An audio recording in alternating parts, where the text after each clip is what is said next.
assalamu alaikum, good morning, khushamdi, ji ayanu, goeiemorgen. Bakhair agile, ni hao, tune shumme, washmale, ohio gonzaimes, guten morgen, hola, boyor, privyet, kaifa hal, hale shuma chatore, ahlan wasalan, marhaba, buna, mucho, gracias, swabio, balli kare aaya. And thank you very much, ladies and gentlemen, for tuning into PTV World. You watching World this morning alongside the very fantastic, the very amazing, the super handsome Shazad Khan and Shiza Hashmi. Hi Shiza, how are you doing today? I'm doing great, thank you so much for asking. And how are you doing? I think I'm feeling great, and there's a reason why I'm feeling great, ladies and gentlemen, for all of those people who are actually tuned into their television screens and watching us on their television screens, because we're going out in 46 different countries today. It happens to be a very important day. Absolutely. And before I indulge myself into such kind of conversation where I'll be giving away the topic, I think that the weather over here in Islamabad today was superb. It was a little foggy.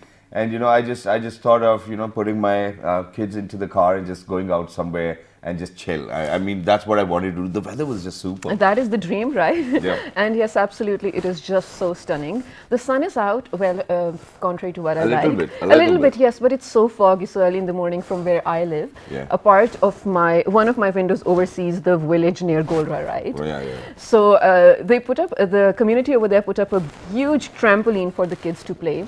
But because, of course, because of the society or something, usually every part of the day I see young boys playing on the trampoline. But this morning, 6:30 a.m., a bunch of girls were actually jumping and playing and, enjoying the fog. And it was really so pretty for me to watch. And I think that did sort of gave me a kick to have a positive day. Wow, that's great and wonderful as well. But unfortunately for me, ever since I was growing up, ladies and gentlemen, I always had kind of this structure to myself as well, and I could never use the trampolines as well, or probably go into those play areas which restaurants would have, because they would say that hey, you know what, you're quite grown up for that, and yeah, I couldn't do so, but it's perfectly all right, ladies and gentlemen. Things like these you really need to get used to of them as well. But now coming down to 9th of December 2020. This day, Shazad, I think it is so close to our hearts, you and me especially, because we talk about this very much, not particularly or so explicitly about this particular day, but the cause that we will be discussing. Do you want to give it away? Exactly. So, ladies and gentlemen, today it happens to be International Anti-Corruption Day, and it is being observed and celebrated, for that matter, by all the member states, countries of the United Nations as well. But speaking about International Anti-Corruption Day, ladies and gentlemen, this year the theme is Recover with Integrity. And since it was COVID and there were a lot of things which we want to talk about, so I'm not going to give them away just right now. But I think that there will be some facts and figures which will be shared by Shiza Hashmi today. So Shiza, tell us, how much corruption does happen all over the globe? All right. So, I mean, a lot, obviously, and it's not just related to the developing countries, even the developed ones. Yeah. There are, of course, different means. But Shazad, the way you said recovering with integrity, I think that is so important, because the countries that are drained of their resources because of corruption, they are so badly hit, they need to recover, of course, with integrity. Yep. And UN actually put out stats saying that $1 trillion US, roughly speaking, and of course, the figures are way higher than this. $1 trillion US are paid as bribes all over the world. Imagine that. And $2.6 trillion US are stolen in different forms via corruption, of course. And it can be money laundering, so many different forms of it. But imagine, Shazad, we sort of do live in an area or in a region where the corruption levels are really high, which is why we are sitting here to discuss this and probably learn new methods to, well, reduce it. Exactly. Thank you very much, Shiza, for saying that. And I think that there's a little bit of corruption within these figures as well, because $2.6 trillion, thinking about corruption taking place all over the world, talking about smuggling, talking about drug cartels, talking about all of those immoral activities taking place. I think the $2.6 trillion, ladies and gentlemen, is not even close to the amount of figures stolen from our pockets or from the public money as well, for that matter. But today we're very lucky that we've actually been joined by experts who are actually going to talk about different types of corruptions. There's moral corruption, there's merit corruption, there's so many corruption out there, and there's this. I mean, I think the only thing which actually scares me is that everybody's getting used to of the system as well now. Exactly. And I think that this is where we need to tap in. This is what we're going to talk about. This is because corruption, ladies and gentlemen, is a menace, and it really destroys the social fabric of the society. And it's a global issue, Shazad. Like we already mentioned, this is not just this region. It is actually really global. So CPI is, an organization which actually does surveys and whatnot. And they did sort of, trying to figure out the corruption levels of different countries. In conversation with experts in businesses. So from 0 to 100, 0 being the most corrupt and 100 being the cleanest. Can you believe two-third of the 180 countries that were, well, questioned or sort of investigated, two-thirds of them were below 50, which means so corrupt, and the average was 43. How insane is that? So this is definitely a global menace, and we need to come together to fight it. Exactly. So, ladies and gentlemen, without any further ado, we're actually going to introduce our guest to you as well. We're very lucky that we've actually been joined by the chairperson of NCRC as well. She is Miss Afshan Tehseen Bajwa. Hello, assalamu alaikum, good morning. Wa alaikum assalam, and a very, very good morning to all of you and to the whole world. Thank you very much for joining us on this very special day as well. But alongside Miss Afshan, ladies and gentlemen, we've actually been joined by a motivational speaker. He's a great guy, looks handsome today, looks dapper as well. He is himself Colonel retired Muhammad Akmal Khan Sahab. Assalamu alaikum, sir. Good morning. Wa alaikum assalam. Good morning. It's a beautiful day. Thank you very much for joining us. It's wonderful to have you, and I like the color of your jacket or the blazer as well. It looks wonderful on you as well. Thank you. Wow, wonderful. And alongside Colonel Sahab, ladies and gentlemen, we're very lucky that we've actually been joined by somebody who happens to be within the law game, ladies and gentlemen. He is the member of Bar Institution Association as well, and he is Mr. Shahzad Sadiq Alvi Sahab. Hello, sir. Assalamu alaikum. Good morning.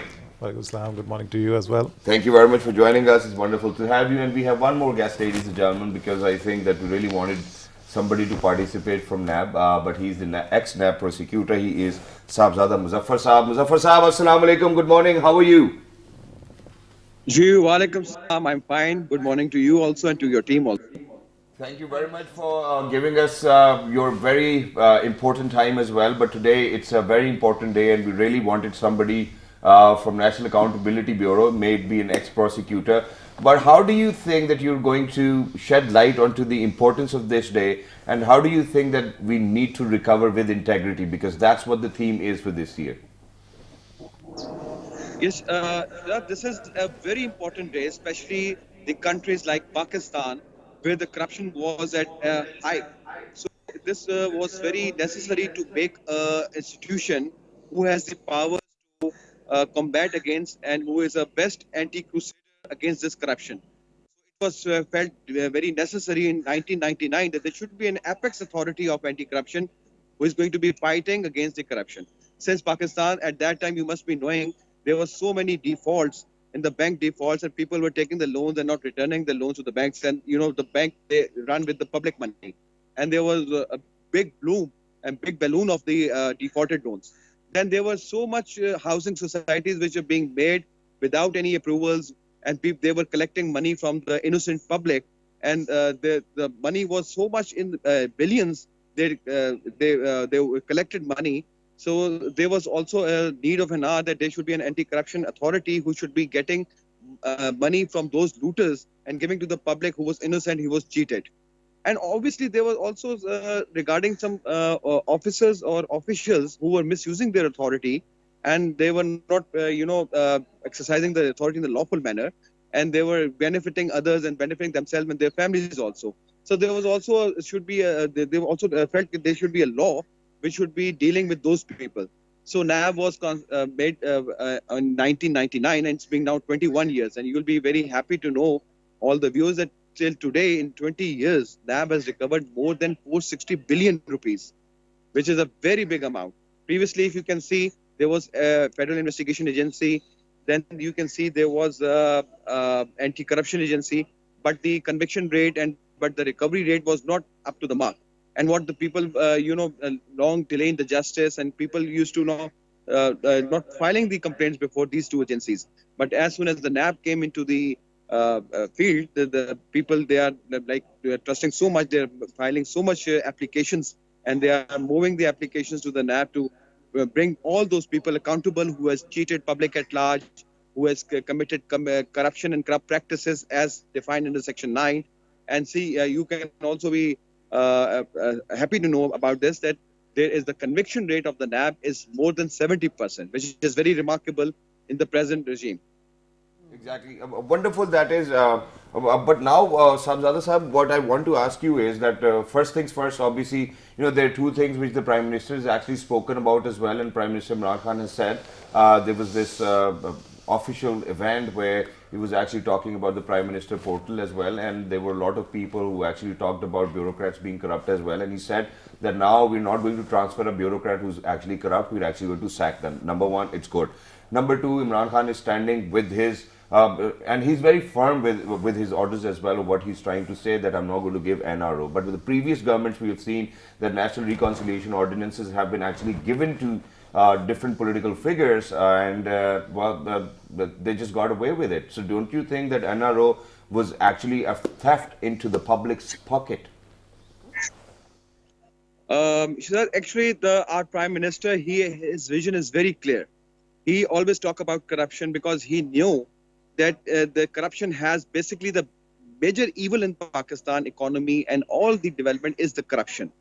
So he knew about this, and he know, and you have been watching and listening also, okay, what level of corruption was being faced previously in previous regimes. So now there are some loopholes also in the law, because if a person is being tried for misuse of authority and he has not taken any benefit, so that person, he should not be entangled with the corruption practices.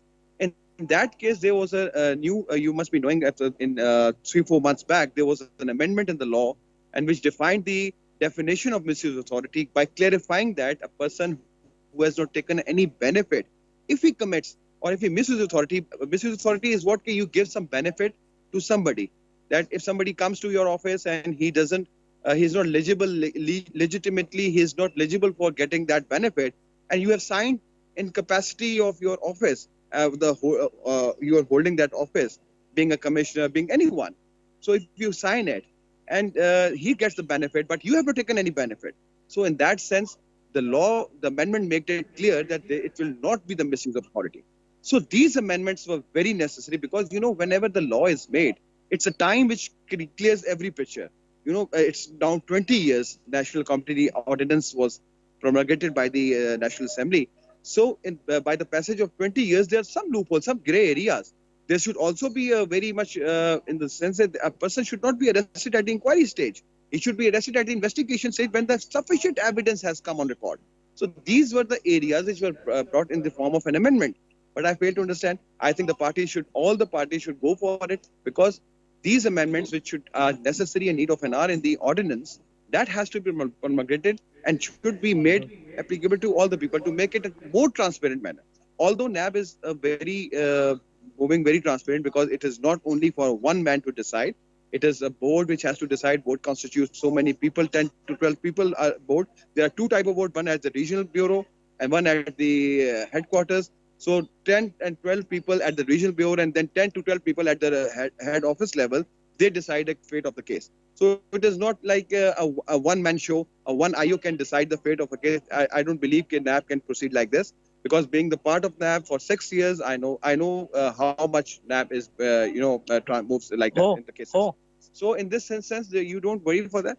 What I feel is to make some more improvements and to make it more transparent, the amendments is the need of an hour. And on this date of anti-corruption, I would request to the government and the stakeholders and all the opposition parties to make sure that these amendments definitely and find a solution, work in the right direction. a unanimous solution. But thank you so much, Mr. Muzaffar, for being with us and being so enlightening and insightful as well early in the morning. I do totally agree, Shahzad. This is collective efforts are definitely needed for this. But talking about corruption, well, it is definitely the misuse of public office for private gains.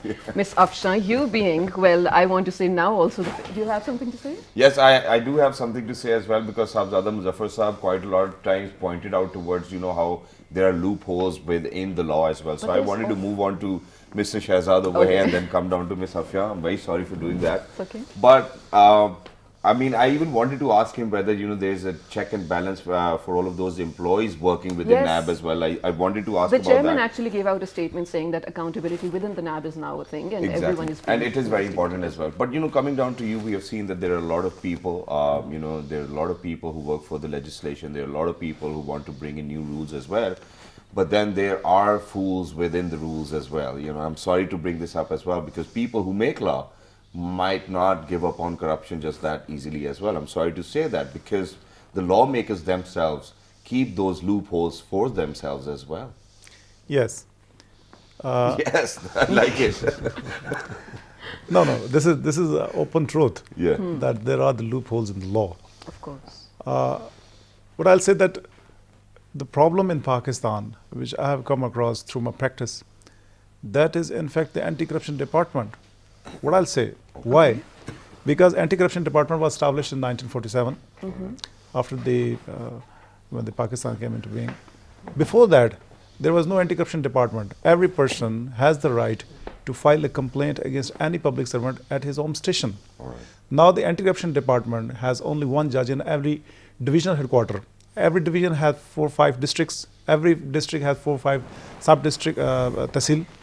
So a person, if, for example, I tell you that if a patwari or an SHO or a policeman use his powers illegally to get his own illegal gain from a poor person, you think that is it possible for a person to move 200 miles away from his native village to file a complaint in anti-corruption department, to hire a lawyer and to appear on every date? It is not possible. So what I think that the previous system in the British time is much better than this system, that every person should have the right to file a complaint Yes. on the same station. And so for the legislation is concerned, unfortunately in third world, not even in third world, even first world as well, that the persons, those who are sitting in the legislation system, sometime when we dig out the corruption practice, and those people are involved, and those have the supervision upon the corrupt people and the corrupt bureaucracy. So that's why all the time, for example, in the NAB law, as my learned brother was telling, in the NAB law, there is a section 25, that is plea bargain. That is itself an illegal section. Why? For example, a person who that's what it is, plea bargain, no? Isn't it? No. Plea bargain mean if you have an allegation of, for example, 10 million, and plea bargain is that you made a bargain and you gave the 5 million to the court, and then you're over. No, it's wrong. Exactly. Why not the 100% recovery? So that's why this is, I think, there is also a discussion is under process that this plea bargain section has damaged this process and could not go in a speedy way and to recover the more amount. Exactly. All right. Well, that makes sense, of course. While I do agree with some of the things you said, I have my reservations. We'll get back to that. But I think we need to get to the basics, Shahzad. Yeah. Where we did talk that loopholes in the law are definitely one thing that does cause corruption. Moving on to you, Colonel Saab, what do you think are, or what do you identify are some of the factors that do really increase corruption? Corruption, it is something now we live with this. Yeah. It is not something which has come from alien society, or we are living with this ever since our inception or even prior to that. Okay. And this all type of corruption which we are talking these days all across, money laundering and bribery and so many other forms. Yes. These are just the symptoms. Okay. In fact, this all immorality jets out all kind of corruptions. Once asked by the Prophet sallallahu alaihi wasallam, can a Muslim or a Mu'min be a thief? He said, yes, he can be. Can he be a murderer? Yes, he can be. What he cannot be, that a Muslim cannot be a liar. A liar, absolutely. So if you just look around, what we see in our society, this word jhoot or this word lying is it's just crept into our genes. Exactly. Okay. We have to put concerted effort if we really want to get rid of on this auspicious day of anti-corruption globally, which we celebrated. Yeah. The West has deleted this lying word from their dictionary. Their youth is not akin to this trait. Yeah. Corruption? Lying. Lying. Oh, okay. Exactly. Interesting. That's true as well. And since you spoke about, Definitely. And this is the one which has to be eliminated from our households. Exactly. I hope. I You see. wish. But I think if you just get under pressure, when your dad starts yelling, you like, I don't know what to say, probably say something which he'll feel good about. I mean, it starts from every household. We have to start learning this by the West. Yeah. True. But sir, speaking of the West, I think now I'm going to take you back to also where Shahzad Sahab, you mentioned that, especially in colonial regions, things are better. But to my understanding, and actually I was reading a lot of stuff on Ms. Safsha, you have to answer this, okay? And it did make sense that particularly for the regions that used to be colonies, in those, the political institutions or public sectors were actually created to benefit the colonizer. And I think being Pakistanis or India for that matter, or also all other colonies, we inherited that because we were working for them, right? So now this is very deeply rooted when we talk about public sector or of anything for that matter in terms of serving the public. So do you think first of all we did inherit corruption that way? And if we did, I mean, how can we actually wash our hands of it right now? And we're asking you because you hold a public office. Yes, everyone mind that. Definitely, like I have been hearing it, like whatever happens negatively or, corruption or any other bad thing, we say we have our subjugated nation and this is the colonial mindset and we have been, we have inherited all that. But now we have to focus now, on our present. To me, the most worrisome thing is that now it is an accepted social norm. The children we are raising, even at the household level, they are now used to of hearing that thing, so maybe regularly that it is not something strange to them. Okay. And every person, whether he or she is working privately or especially in public office, it is, a firm tool. If he or she will be holding his integrity or principles, he will not survive. Yeah. He will not suffer. And somebody has to rise to get smooth walking, sailing, so you have to compromise. So everybody is given such big jerks of this maybe what should I say, insecurity of holding to your values is something which will never work in this system. So this is so difficult and there are numerous examples in our society. Believe me, there should be a very focused program on it, just sharing the case studies that people in various departments, government sectors and here and there, if they were honest, they were just holding to the principles, they were definitely transferred here and there. They suffered, they couldn't get the social justice, they couldn't get any positive outcome of the being so honest. It is true. So these case studies should be studied, and then based on those case studies, we should see where are the gaps in the system. If something happens, so where is the accountability? So where is the system that works, where one can go and put those, complaints, whether the law is not working or the institutions are not working or the systems are not working. So we have to keep, that case management in mind. So it should be across all, sectors, be it the political arena or be it the government servants or any level. So we have to see it from that perspective. And that is something which should really make us worry, because that is now a cross-cutting thing and that is affecting, the society at large. And productivity on the general public level as well. Economic, it directly leads to economic, destruction, because we all know that power corrupts and absolute power corrupts absolutely. It does, absolutely. You're right, Ms. Afshan. But here's the thing. While I think all of us do agree with you, we have seen it with our own eyes, and especially in public offices as well. But talking about it, yes, we are sort of telling people that this exists, but that is not helping us out, right? So for all the people who choose not to, take a bribery or to not be corrupt, what is the world for them? What are we giving them? Or how do we need to incentivize such things, right? Because when we talk about policies that do make a change, gradual policies never do make a change. The abrupt and ambitious ones do. Like we see PTI just came in and wiping everything. That is going to make a ripple effect and make a change, I promise you that. But how do we need to incentivize? But I think incentivizing anything will actually lead to more corruption as well. Then people will be thinking about ways of how to get those incentives. I don't think it should be incentivized.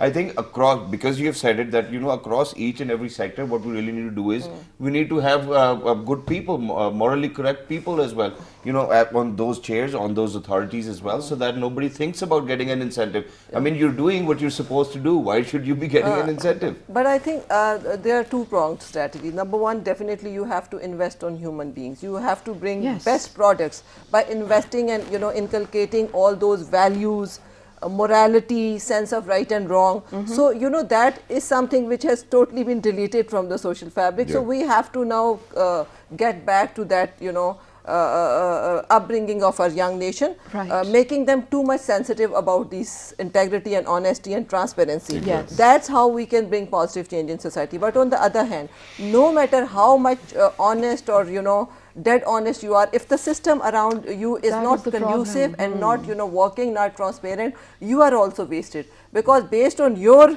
degradation, others will never try to become heroes and try to do the same. So you should have certain avenues where you can get that justice may be somewhere, things should be heard. So that's how, if somebody dares and he is successful in making his firm footing on the principle stand, the other will also follow. So you have to give this positive feeling to the people. Yes, there are avenues and they are heard. There are. I think that the best positive feeling you can get, ladies and gentlemen, is that if you're going to stay on the right track, obviously Allah is going to bless you with everything in this world and the world hereafter as well. I think that's the belief. But Colonel Saab, I'm going to pose a very different situation to you, and that is that every now and then I've been in conversation with my father growing up, and I said, that it's your generation which was more corrupt, and it has led to, where we are today, and it's not just the bureaucrats or the people who actually hold public office. It may be a doctor, because I've gone through several surgeries, I've been to doctors' rooms so many times, and without even seeing my x-rays or my reports, they would be like, hey, you need an operation, come tomorrow. Number one. Talking about lawyers, you go to a lawyer's office, and the lawyer will make sure that for the next 1 year, 2 years, the case keeps on going so that he can rip off money. And we talk about each and every department. That's how everywhere things are. In fact, now people have started to say, I'm going to quote it in Urdu, कि जिसको मौका नहीं मिला वो शरीफ है. So these are the things we have within our own culture. And I'm sorry that I'm referring to the generation to which you belong, and it is because of the fact that that was the generation who wanted to hold a public office, who wanted to be the chairman, who wanted to be the president, who would actually go and lobby with other political parties so that he can hold the office, and there was no criteria for merit then, and unfortunately this is where we are now. Very important questions you have asked. In fact, we cannot blame a certain generation for having been corrupt. Okay. It is coming through generations to us, and we have passed it on to you. Exactly. I believe that. And yes. Moreover, so if we just look back into the history, this system through which is in vogue, and especially with regards to our education system, this was given to us by the imperials. The imperial powers, they gave us this education system as back as 1857, 58. Now, that was purely designed for a slave nation. Agreed. And we are sticking out to the same without bringing about any change through these 7-8 decades. Exactly. We are just following that.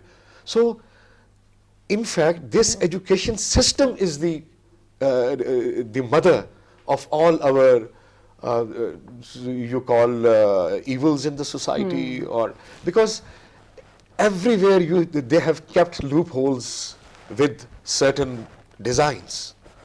So these loopholes has to be plugged in now. We have to come, and the start point is household. Yeah. And the school system, where we are going to transfer our experience to the next generation. Exactly. Okay, That's true. that does make sense now. But you know, it's not always, Shazad, the developing countries or the poorer ones who have to face this menace as well. Let's take a look at China for that matter. It was actually quite high on the corruption index as well. Would you believe, I mean, a country that everyone sees now as an emerging superpower, an economic power as well, corruption even exists there. But what I want to talk about, Mr. Shazad, you know, when we talk about, reminds me of a case study of a small nation in Europe. So in the previous century, the economy wasn't doing so great, and of course, corruption was on rise. There was a unanimous decision to actually increase public sector pays. And that, over a period of few years, did work out very well for them. Yeah. Do you think this is one of the things that can work? Yes, that can work because, so for the inflation and the current prices in the market is not, I mean, affordable or in the reach of a common public servant. Yeah. So the first reason for the corruption and by misuse the authority or the seat.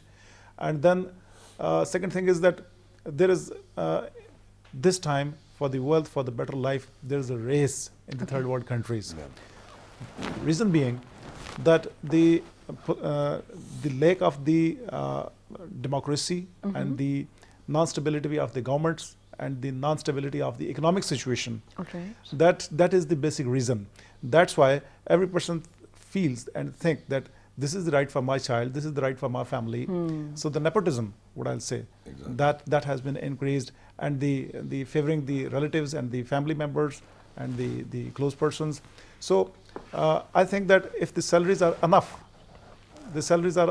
and they can, I mean, easily approach their basic requirements, their basic needs. Okay. Then I don't think so. Every person will go for the corruption, or every person will misuse the power or the seat.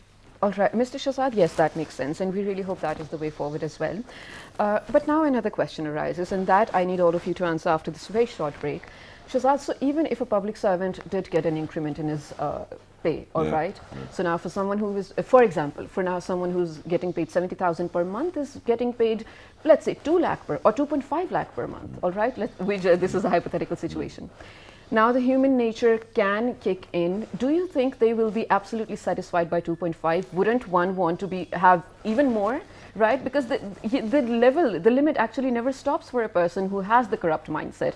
So we need to talk about how an individual level we can actually change the mindset, right? Exactly. We really need to talk about that. We have a report which we'll be sharing after a short break as well, and we'll be asking about recommendations. But what Shazad Saab said, ladies and gentlemen, I'm going to agree to it because 99% I think it will solve our problem as well. And we have an example, for example, Islamabad Traffic Police. Prior to Islamabad Traffic Police, ladies and gentlemen, whatever kind of traffic police we had, everybody knew if we didn't have a license, we only had to pay 50 rupees or 100 rupees and we'll get away.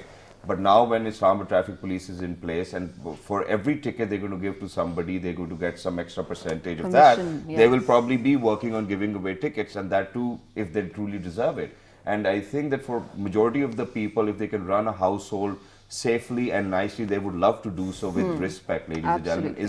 Is that element which we have over here in our society, and people still think about it, and which is why I think it's just the izzat factor which makes us do all of that corrupt things as well. And Shiza, believe me, there are economies which are corrupt, and we're not kidding over here. But ladies and gentlemen, I think that if we need to bring about change, it needs to be from the very basics, it needs to be from the very grassroots level as well, and it needs to be from a household where the parents are always supportive and are going to tell their kid and remind them every single day that putter, haram nahi kamana. I think that this is something which needs to get into your ear. We're going for a short break. When you guys will come back, we have a small report and we will ask about some good suggestions, quick suggestions, how to get rid of this menace. Let's do this. Good morning. Stay tuned.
Welcome back to World This Morning, ladies and gentlemen. Today happens to be Anti-Corruption Day all over the world, and well, we have taken a pledge to actually play our part to reduce corruption. We have a small report. Let's take a look at it. When we come back, we will move towards the solutions of reducing corruption. I will share my personal story as well. All right, let's do it. Corruption is criminal, immoral, and the ultimate betrayal of public trust. It is even more damaging in times of crisis. Anti-Corruption Day is observed on 9 December every year. The official reason for creating this day is that it was concerned about the seriousness of problems and threats posed by corruption to the stability and security of societies, undermining the institutions and values of democracy, ethical values, justice, sustainable development, and the rule of law.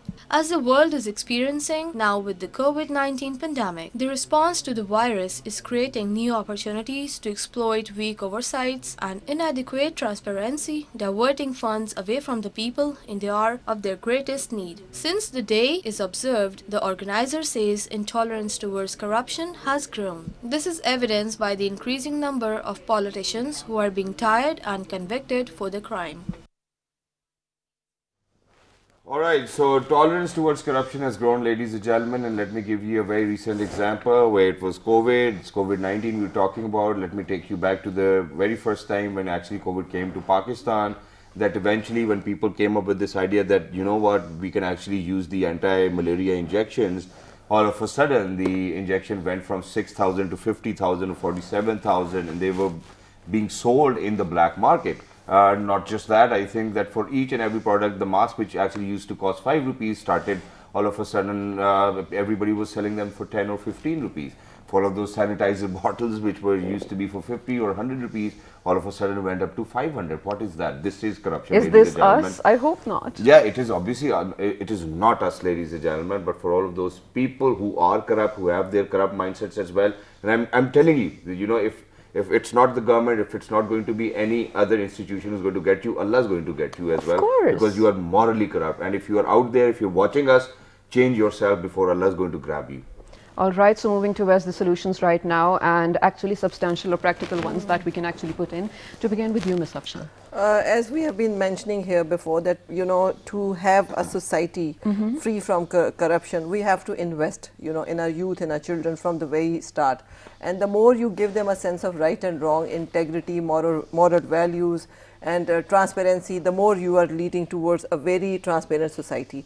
Apart from that, if we talk about public sectors, you have to incentivize, number one. Number two, you have to give them motivation. You have to give them training. You have to give them integrity and a conducive environment, and that definitely contributes towards, you know, more efficient maybe human resource and productive human resource, free from you know, all these malpractices. Yes. At the third level, you have to build a system of accountability, strong accountability, monitoring and oversight, and that works. And at the upper tier, you need to have a strong political will. It has to be straight from the top, and you have to introduce such systems where society should have certain heroes and certain, you know, examples where our young you know, nation, young youth can follow, and they can get inspired, and they can, you know, then follow the same thing. And that is something which has to be done.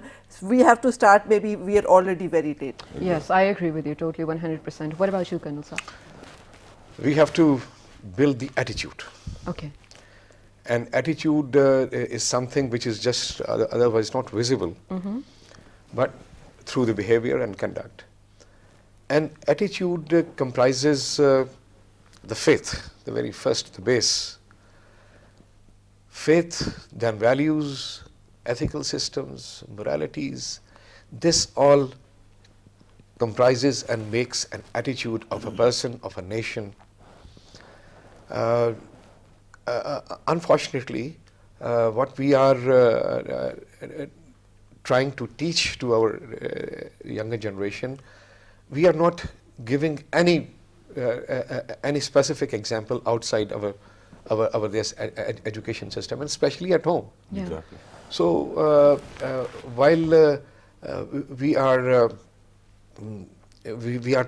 want to transform our generation, it cannot be done without the help of three people: the teacher, the school, and the parents. Absolutely, true. So all these stakeholders should be brought on board.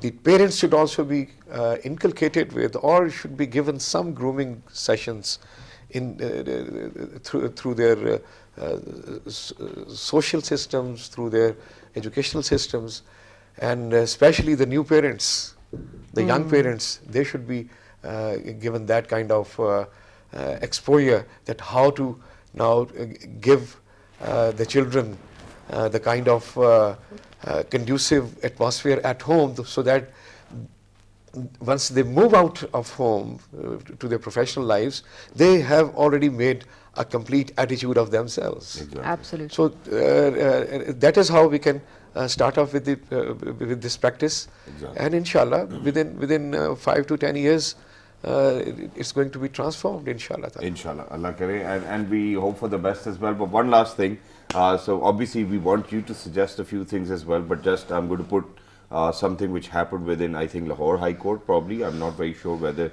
it was Lahore High Court or a smaller court as well, or a lower court for that matter.